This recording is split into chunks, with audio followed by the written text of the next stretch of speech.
Sheng-Nan, the stage is yours. Great, thanks, Philip. And as introduced, I'm the postdoc in our blockchain distributed ledger technology group.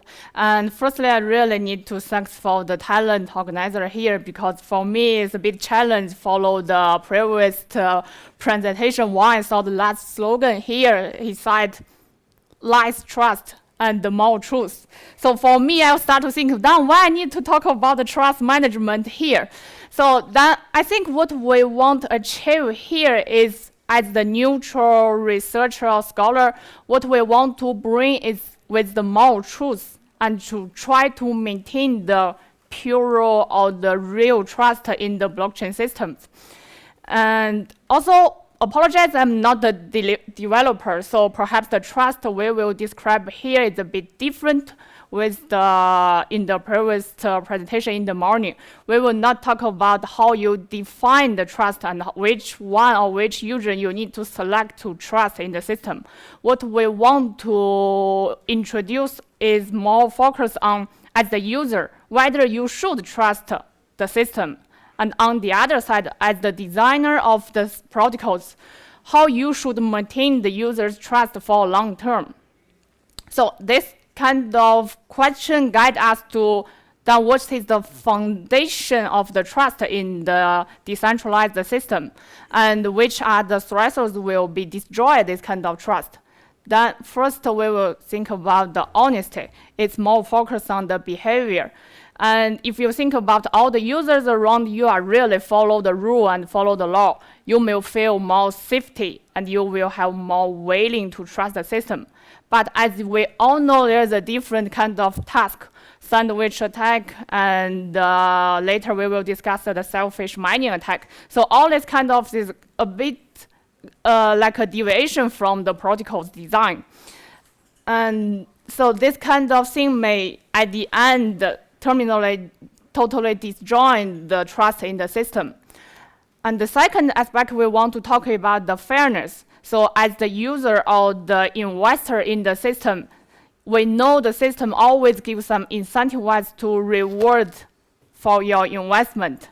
And you may really care about whether the reward is equally distributed among different users, and if there's some wealth or power concentration in the system. So this is also an issue to destroy the trust. And the last aspect we want to talk about from the long-term vision is we really need to think about the sustainability, because you don't want some startup or some platforms only exist for a very short time, then suddenly crashed. So some kind of issue like the economic inflation, it may kind of big challenge of the decentralized system. Then I will introduce the 3 different projects from our group to try to support the different aspects here. The first, we will talk about the honesty. As we may already know, the consensus in the peer-to-peer network is maintained by the symmetry of the information. So it means, for example, in the proof of work protocol, as the miner, when you mine the block, you will immediately share the information to another users or the peers in the network. But what will be happen if some node deviate from this protocol? They decide to withhold this information for some time and to publish it later. That may be called the issue is this node will have the advantage to move before the others, to move forward before the others. Then I will not go detail of the proof of work, but we all know that all the miners in the proof of work protocol, they compete to be the first one who mine the next block. So this kind of deviation, we have a name of it, the selfish mining strategy. So it means when the miner really mine the block, the first reaction for them is withhold the block. And wait a bit to think about which is the best which is the best moment for him to publish this block. And in this case, you see this blue miner, when he mined the block, he withhold it instead of immediately publish it. Then thanks to this kind of advantage of the mystery of the information, he was successfully to mine the 2 blocks in a row at the end. So it's kind of unfair for the protocols. Then what we're interested is if this kind of selfish mining attack is really exist in the reality. actually, there's some report from this Monaco in the 2018. They report the system of them really suffer this kind of attack, and they also suffer some damage. But this is only one example. We had a lot of different kind of proof of work system. So what we want to really analyze if this kind of strategy is quite common in different systems. Then the first insight we have is, as we described before, they do the kind of game, try to be the first to solve the solution. So if it really happened, one thing we can identify is they had a quite high probability to find the two blocks in a row or find the continually blocked by the same miners. So based on this assumption of the insight, we do some statistical analysis. And what we find is the abnormal miners is they really have the high, it's no light here. They just really have the high probability to find the two continually blocks. And what we find in the Monaco here is it really largest number of abnormal miners exist during the period when they report the system suffer. But actually, they last quite longer than that time, because even after they doing the report, the selfish miners still exist in the system. And try to ensure the robustness of this result, we also do the non-model. If you see the green part here, the non-model is we ignore the selfish mining behavior. We only think about the network delay, because if you're quite familiar with the delay, this kind of delay may also give the advantage of miner to find two blocks if they have the quite large mining power and had the quite good location in the network. So we do the non-model to show what, without doing this strategy behavior, how many miners could be identified as the abnormal. Actually, inside even beyond the non-model, there is quite more of the abnormal miners.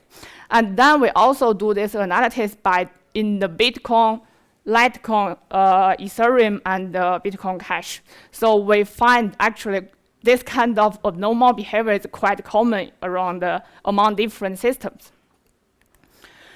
And before we talk about the single miners, if you follow the logic, you can easily find this kind of thing may also happen among different miners. Like we name it as the mining cartel. The mining cartel means it's some kind of secret group. The miner get together and they only share the information among this around the group, and maybe it's a bit earlier than share the information with the others. So we can also identify this kind of mining cartel based on the same methodology. Then we find the different mining cartel around the different system, and they may show the different connectivity, because for the Ethereum, you will find the size of the node, that means the mining power. So you can find the different mining cartel built with a large miner inside. Then the conclusion of this project, we found also this paper published this year in the scientific report. So actually we give the first empirical evidence to see this kind of abnormal or selfish mining behavior is quite common among the different systems. And we cannot rudely say they are really the selfish miner, because some kind of may also caused by the consensus issue of the system. So we say it's kind of related with the selfish mining attack. Then the second section, we talk about the fairness. It's quite focused on the economic. Here we think about whether this kind of wealth or power concentration is quite common among the different systems. You see, this is the proof of work of Ethereum before the last 2000, before it do the merge. And here is the proof of stake of Ethereum. In both of two protocols, whatever is the miner or the knowledge is a staker, they have this kind of concentration of the mining power or the total stake, which will at the end decide their reward. So based on this kind of issue, we want to further think whether this kind of concentration is also common among different proof of stake based platforms. Sorry. And we do the analysis among the 5 proof-of-work-based systems here: Tezos, Polkadot, Cardano, and Casper. You see they had a bit different name of their protocol and different length of their reward period. And also, when they cite the selected validator, some of the protocol had the limitation of the amount of validator they select for each reward period, but some didn't give this limitation here. And what we found is in the plot on top, we show the fraction of the pool among all the address. What we want to show here is there's a trend of decreasing. There's a decreasing trend, which means on the one side the system is keep growing, but under this trend, actually the amount of staker is quite.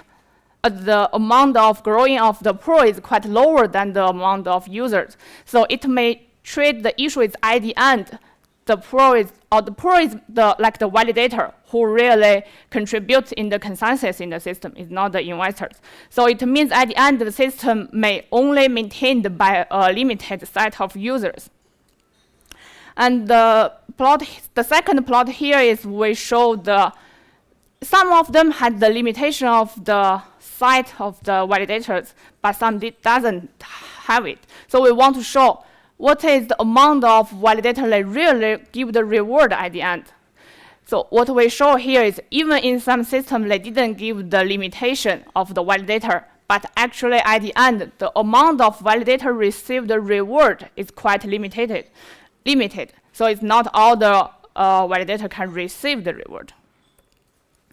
And then we want to further measure whether the reward distribution is equally. So we use the Gini index. It's a quite common index when you use to measure the reward or wealth distribution.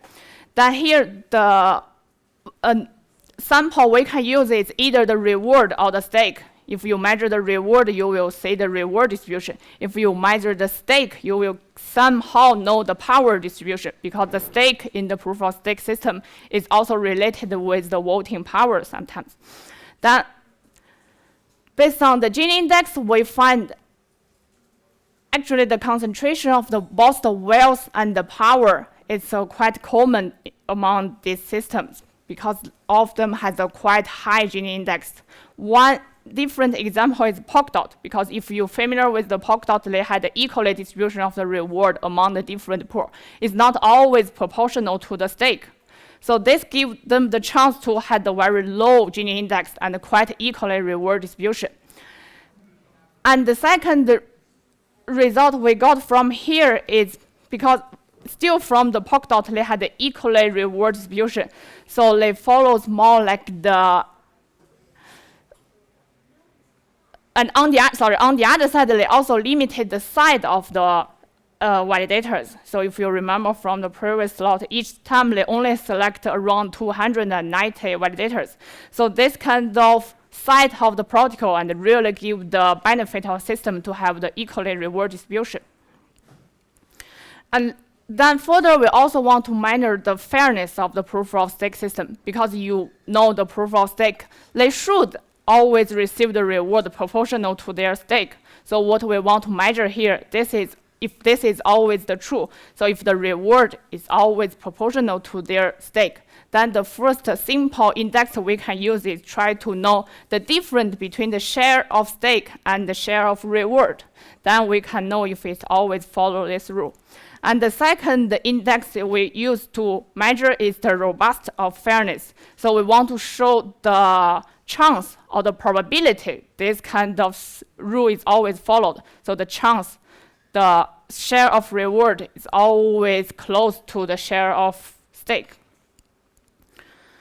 And because it's quite like the carry, it's a bit difficult to compare them. Then what we do is we calculate the UACU, the average under this curve, try to know better. So if the large area of this side, it means the less fair of the reward distribution.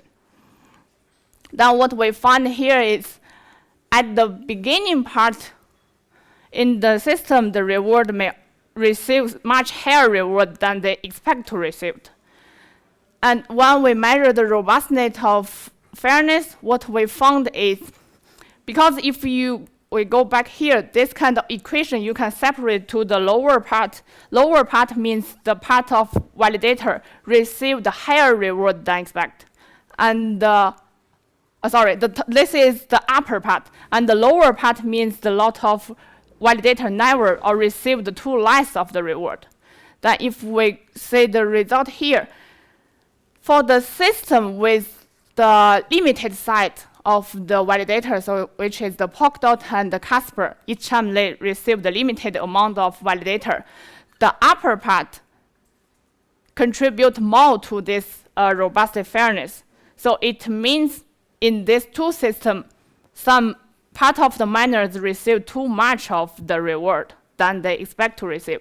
But in the system without the limitation, Cardano and Tezos, the right leg contribute more to this index. So it means part of the validator received too less or maybe never received the reward. Now what we found in this paper is published, I think it's also this year, to the IEEE site.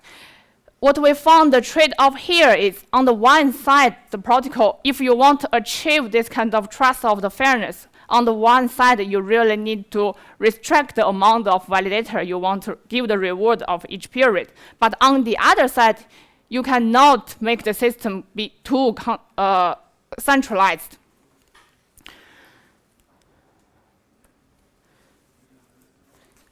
Then the last project we want to mention here is, as we already know, the different protocols have totally different setup. Like the Polkadot, they distribute the reward equally. And in the Cardano, they had a parameter to set up the amount of stake each pool can receive, like name it as the saturation. Then what we want to know is, there are so many different designs of the proof of stake protocol. Then how can we use some kind of framework to monitor or guarantee this kind of economic sustainability among the different systems? So what we build now is the general framework to do the modeling of proof of stake protocols. Then we separate it in 3 different steps. First, we will model is the insurance plan. What it means, the total reward of each period they want distributed among the different validators. And here, from the designer of the protocol, what the key point they need to consider is they need to keep the balance. Perhaps at the beginning, the system want to attract more investors. But if you also think from the long-term view, you need to ensure the sustainability of the system. And also the different way you release the money from the total supply may cause this kind of different kind of economic effects, like inflation or compound rise effect.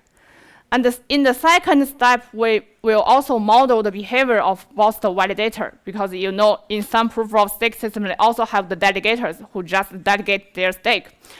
That what we need to model here is the performance of different validator, and on the other side, the selection, or we call it the preference of the delegators, which validator they will select based on the behavior of the validators. Then when we designed on the selection between the different users, we will distribute the reward among them. Here we need to think about the topic we talked before. On the one side, you need to ensure the system is decentralized, and on the other side, you also want to ensure the reward is kind of equally distributed among them. And after long-term running, we can use this framework to model the different aspects of the system. For example, the fairness, or if there are any abnormal behavior, because you know the proof of stake, they also had the slashing of the different users. Because of the time issue, I will not give all the detail of the methodology or the function we use in this framework. But what we can show is this kind of model we can use to evaluate or model the different scenario. Like the first, how the money insurance from the red threshold, and how the behavior and the selection between the delegator and the validators. And here is the result we do for the Cardano. When they change this parameter, they call it the saturation. So when you change the size of stake, one staking pool can receive, what will be the long-term effect of the Gini index of the system. Then we give a simple use case we do for the Hadara. Here we think about the extreme situation is if we want to maintain the sustainability. One extreme case you can think about is the system is self-financed. So you don't need to have the additional money from the other supply. The system, the fee or the system already insured in the system can self-finance the reward. Then based on this assumption, we do the modeling of the proof of stake in Hadara. Then we can measure the reward distribution among the validator and the delegators. Here we can find actually the reward distribution in the Hadara system is more equal to the validators comparing with the reward distribution to the delegators in their system. And on the other side, we also want to measure the decentralization. So the index we can use is the Nakamoto index, which means the minimum amount of user can occupy or own the more than majority of either the stake or the reward here. So what we measured here is the the minimum of the validator can own the majority of the stake in the Cardano system. And the two cases we measure is first, it's the one stake, 1 vote case. And the other is in the Cardano system, they also rescale the voting power based on a different amount of stake. So what we can find here is actually in the second case, they has a quite larger Nakamoto index. So this kind of voting weight design is much better than the 1 stake, 1 vote system. Then, because now we only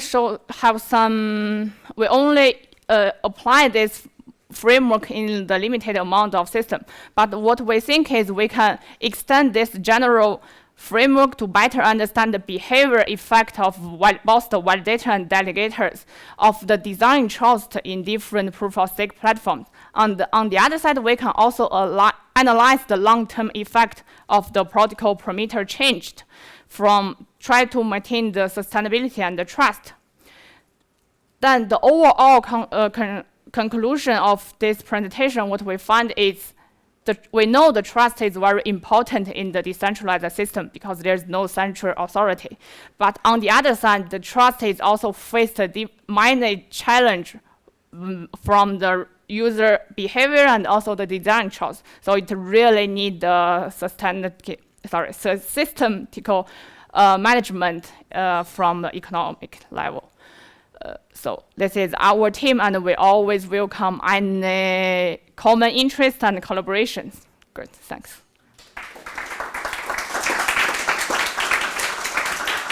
Great, Sheng-Nan. Thank you very much for the talk. Are there any questions from the audience? Do I see any raised hands? Too fast. Yes, over there, one.